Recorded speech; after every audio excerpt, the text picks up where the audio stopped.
Good day there everyone, and welcome to my channel. My name is Cliff. I'm an Australian gem cutter, and in today's video I'll be featuring a gem that I really think is a wonderful gem of the world, and it's called Peridot.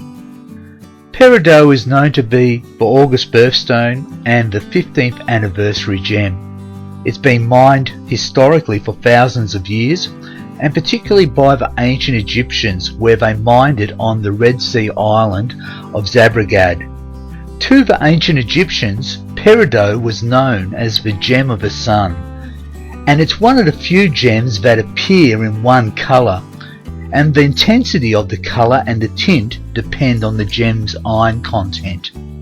Peridot comes from all over the world and can be found in a variety of different shapes and forms. Currently I'm holding a piece of Peridot that comes from Pakistan, and Pakistani Peridot looks a little bit different than Peridot from other countries. As you can see here, the Pakistani Peridot comes in different levels of colour intensity and appears to come in the form of a nodule, whereas the Peridot from China, or as you can see here from Australia, from Mortlake, Victoria, can appear more granular. Or you can have the more spectacular variety of Peridot, which comes from the Red Sea island of Zabragad, and it comes in the crystalline formation where the striations run in the opposite direction of quartz. So now I'm going to start the process of faceting this piece of Peridot, and the first step that I'm going to do is a preform. Now, being that Peridot is quite expensive in Australia, I do want to get the preform right, so I want to save as much material as I can so I can get the most carat weight from this gem.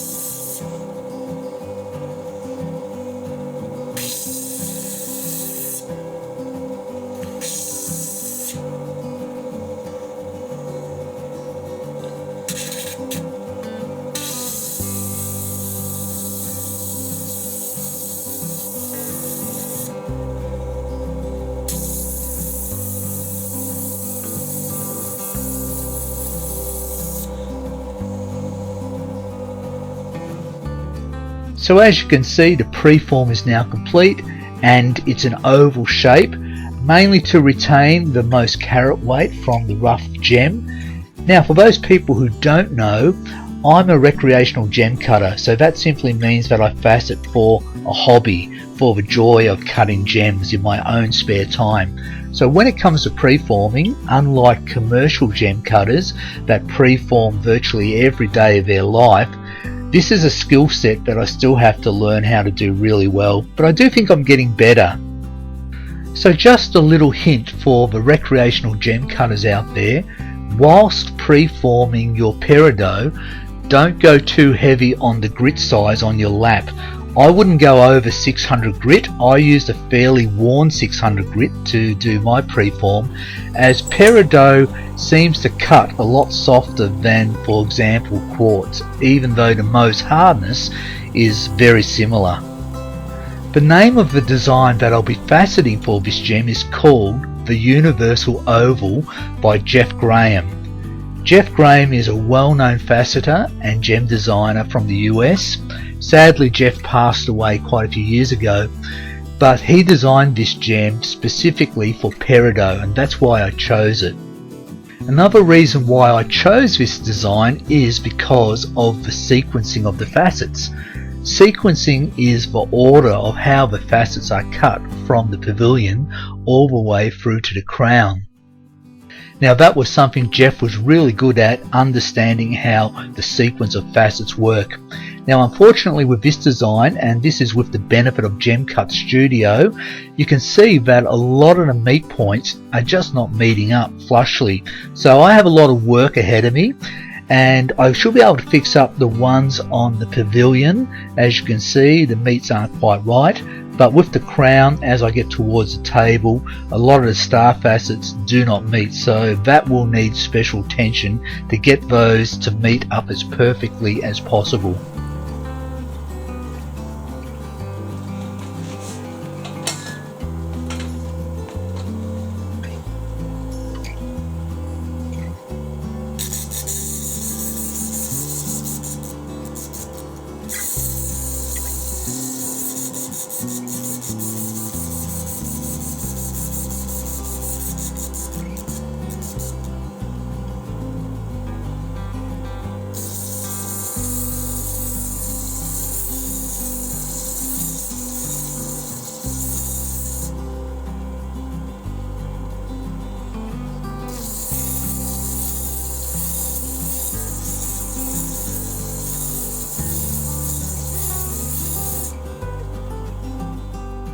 So as you can see, I've started the process of faceting the pavilion of the gem.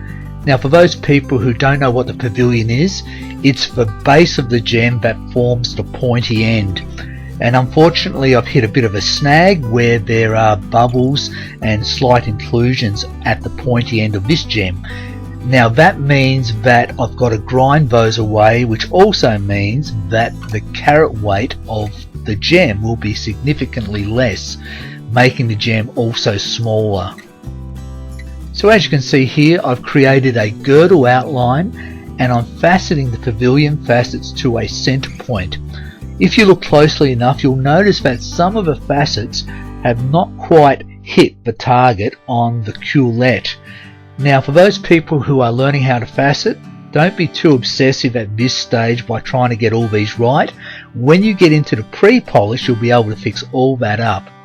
Now I've also noticed that I had a flaw on the side of the girdle outline, which I had to cut deeper into the gem.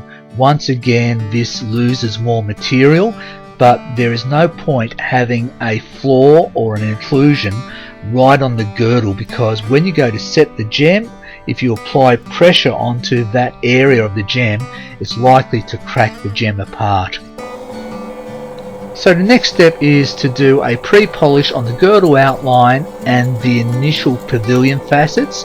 I'm using a cheap copper lap with 1 drop of sewing machine oil and an 8000 grit diamond. And that is the great thing about Peridot, it's one of the easier gems to cut and polish. So coming up now, you'll see that I've cut in the next step of the pavilion facets. I've used a worn out 800 grit diamond lap, and incidentally all my diamond topper laps are bought off eBay. I buy a pack of 4, they cost about $35 to $40 Australian, and the range of the laps are from a 600 to a 3000 grit lap. And I've been using my last set of 4 laps for over 2 years now, and they are very cost effective. I would really recommend that if you're a recreational gem cutter, that you just spend your money efficiently. Don't go buying all these super expensive laps that are being sold for $200, $300 or up to $500. Particularly when you start buying your pre-polish and your final polish laps, the sky is the limit when it comes to buying these laps. I just use 2 copper laps and 1 tin lap. It seems to cut and polish all the gems that I need to cut in my entire life, and most of the gems are really well cut. And I've won competitions just using these cheap laps, getting into 98 to 99 points out of 100.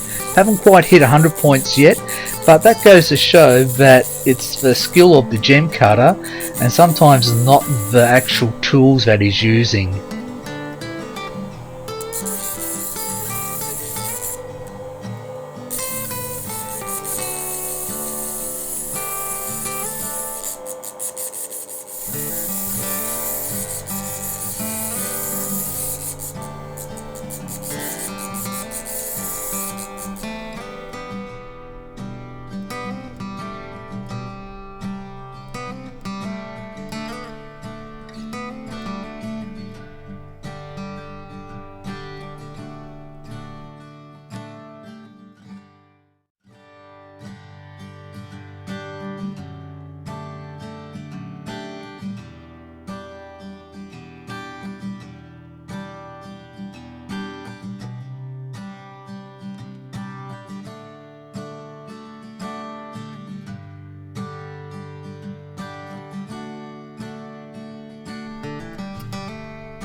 So in the following scenes you'll see that I've provided a lot of close-up footage of how the crown facets simply do not align. And that was proven with GemCut Studio earlier on in the video, where I could see that there would be an issue with cutting the crown. So this is where the skill set of the gem cutter comes into play by using your cheater. There's a little knob on your faceting machine that can move the quill left or right. And by moving the quill left or right in little increments, we would try to, as best as you can, pre-polish meat points in, and then even on the final polish you'll find that you need to do it also. So this takes quite a few years of understanding how your machine works and a lot of practice and trial and error. So here's a little bit of advice for those people who want to start the process of gem cutting, or maybe you're new to gem cutting, that you'll discover that faceting gems is not a pure art form. I'll repeat that again, it is not a pure art form. So what you see on paper as a design, or what translates as a design on the internet or in your computer on software such as GemCut Studio, and what happens in the real world of cutting the gem are totally two different things. So for example, many things can happen. For example, you may overcut, a piece of the gem may chip out, or as you can see here, I've got a facet that needs to be cheated in because the star facets do not meet. So I've got to be very versatile and very adaptable, and so will you. So little things like this will happen all the time. So it's not a pure art form. So in this case I've got to cut in the facet to a meet point. So I've used a bit of a Sharpie highlighter to just mark out where I'm going to cut, and then I'm going to cheat that facet. And you're going to find that these things happen all the time, cheating facets left or right, and all these little obstacles that come in your way as you're cutting the gem. But to me, that's part of the fun and part of the art form of cutting a gem, that it's not a pure art form, and that you've got to rely on your instincts and your creativity to get that gem cut. So on that note, we're getting closer to the end of another video, and of course we have the final reveal. You'll get to see what this gem looks like once it's taken off the dop stick. And of course this video is intended for those people to want to learn the art form of gem cutting. Hopefully it's inspired you, and you know what? Some of you are going to make the most amazing gem cutters ever. You'll be faceting gems you could only imagine in your wildest dreams. So it's bye for now. Take care.